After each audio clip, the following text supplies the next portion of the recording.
1996 दोपहर के 3 बजे एक प्लेन जो कि कजाकिस्तान से इंडिया में दिल्ली की तरफ आ रहा था, उसी सेम समय पर एक प्लेन जो कि दिल्ली की तरफ से सऊदी अरेबिया की तरफ जा रहा था। इन दोनों ही प्लेन का रास्ता एकदम सेम था। तभी ATC यानी एयर ट्रैफिक कंट्रोलर की तरफ से एक सिग्नल आता है सऊदी अरेबिया जाने वाले प्लेन की तरफ, और उनको वो ये बोलते हैं कि आपको 14,000 फीट की ऊंचाई पे उड़ना है, क्योंकि 15,000 फीट की ऊंचाई पे एक दूसरा प्लेन जाने वाला है जो कि कजाकिस्तान से इंडिया की तरफ आ रहा है। सब कुछ एकदम सही चल रहा था। तभी थोड़ी देर बाद दिल्ली के पास में ही एक गांव में जोर से आवाज आती है, मानो बिजली कड़की हो। एक ऐसी आवाज आई और उसके थोड़ी देर बाद लोहे की बारिश होने लगती है।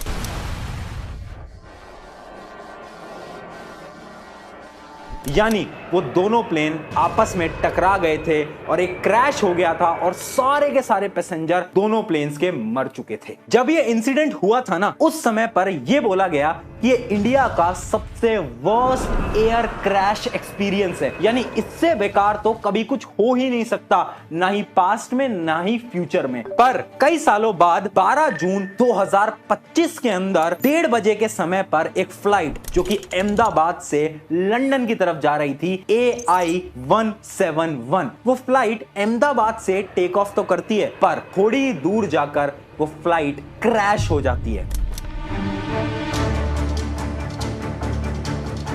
और पता है, जब वो फ्लाइट नीचे की तरफ जा रही थी ना, तो उनके पायलट की तरफ से एक संदेश आता है जो कि था मेडे। मेडे का ये मतलब होता है कि अब मेरे हाथ में कुछ भी नहीं है, और ये बोलते से ही वो फ्लाइट क्रैश हो जाती है। और उस फ्लाइट के अंदर 230 पैसेंजर में से केवल एक पैसेंजर उसमें से बच पाता है, बाकी सबकी मौत हो जाती है। तो आखिर इतनी ज्यादा एडवांस टेक्नोलॉजी होने के बाद भी ऐसा क्या हुआ जिसकी वजह से ये फ्लाइट क्रैश हो गई? चलिए आज जानते हैं क्या है सच, क्या है इसके रीजंस, वो भी साइंस की मदद से, और क्या सच में एरोप्लेन्स में ट्रेवल करना आज के समय पर सेफ है भी या फिर नहीं।